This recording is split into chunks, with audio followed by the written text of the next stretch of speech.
Illinois sheriffs filing in opposition of the state's gun ban. Not much of a surprise considering 90-plus sheriffs across the state have said they're not going to enforce Illinois' gun and magazine ban, but they made it official in the federal courts with the filing yesterday evening. Good morning, Springfield's Morning News. I'm Greg Bishop on 92.7 WMAY. Springfield's News and Talk, and we've been covering the latest in the litigation against Illinois' gun ban day after day with a lot of movement.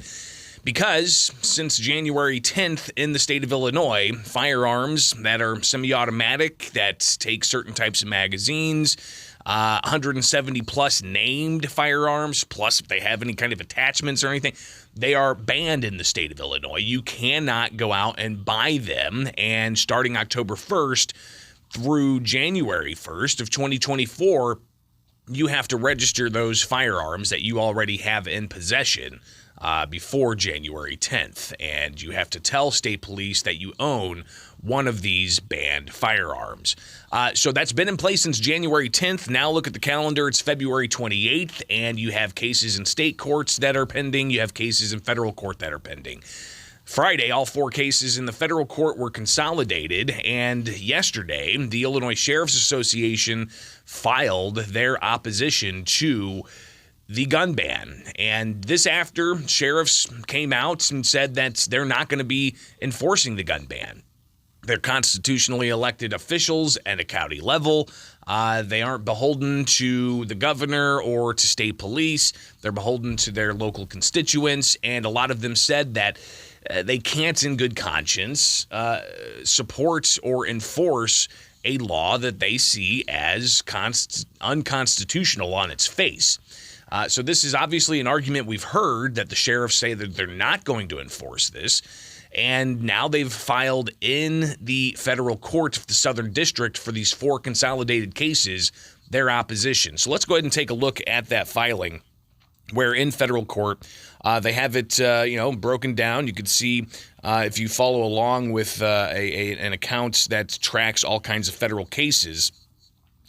You can see that, they had the hearing on Friday where they consolidated these cases, and you've got the dates now for the four consolidated cases where March 2nd, so that's coming up here in just a couple of days, the state has to respond to a motion for preliminary injunction. They're also set to reply to the motion for preliminary injunction March 23rd with the various responses that the plaintiffs are going to be providing in response. And then they're going to have oral arguments April 12th down in East St. Louis. So you've got various dates that are spelled out, but then yesterday you have the amicus brief that was filed by the Illinois Sheriff's Association. And what an amicus brief is, I think it's Latin for friend of the court or something to that effect. I don't know. I'm not a lawyer and I'm not a Latin expert, but having followed this for a bit in other similar cases where you've got people filing in support or in opposition, an amicus brief by the Illinois Sheriff's Association being filed.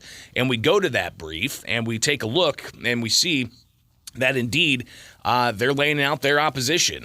So if you file through what they have here, their arguments are that HB 5471 is an obvious violation of the Second Amendment, they say.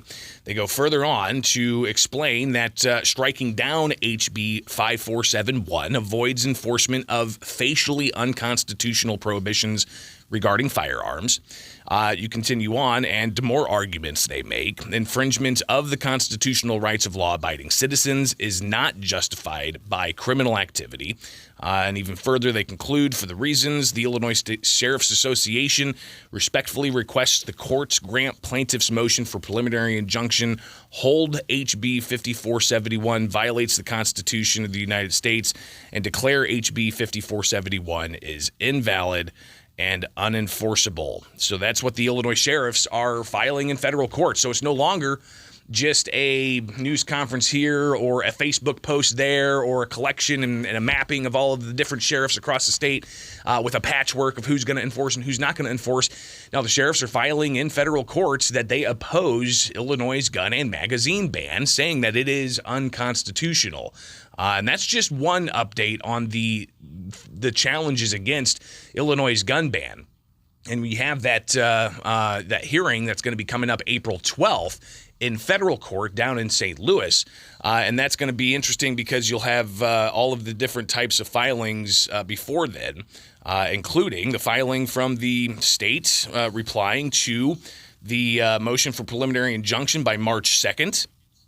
And then March 16th, the state has to file answers about the violations that the plaintiffs are alleging is a violation of the Second Amendment to ban these types of firearms and magazines that are readily available and in common possession.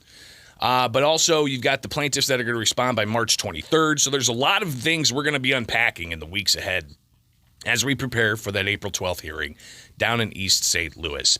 So those are the federal cases. All right, so sheriffs filing in opposition to the federal cases. In the state level cases, as we talked last week, the Illinois Supreme Court denying Attorney Thomas DeVore's motion to consolidate all four cases into the accuracy firearms case. DeVore's cases are consolidated, but the Macon County case is not. Just a few of the updates here. The accuracy firearms case from DeVore in Effingham County, that has a status hearing on the 7th of March.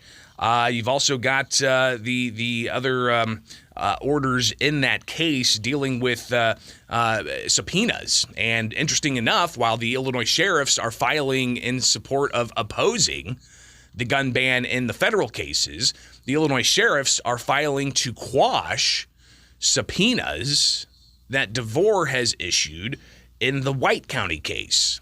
So that's a state-level case with the sheriffs, an interesting kind of a couple of different directions they're taking there. They don't want to be subpoenaed in DeVore's White County case. Meanwhile, the Macon County state-level case continuing on, they have a status hearing on the 3rd. So some things are going to be happening here in the next few weeks when it comes to the gun litigation, in the next few days, really, when it comes to the litigation against Illinois' gun and magazine ban. So stay tuned. Of course, if you like the updates, keep it up. You can follow along Bishop on Air. Just search YouTube, Twitter, Facebook, and you can make it happen. Again, Bishop on Air.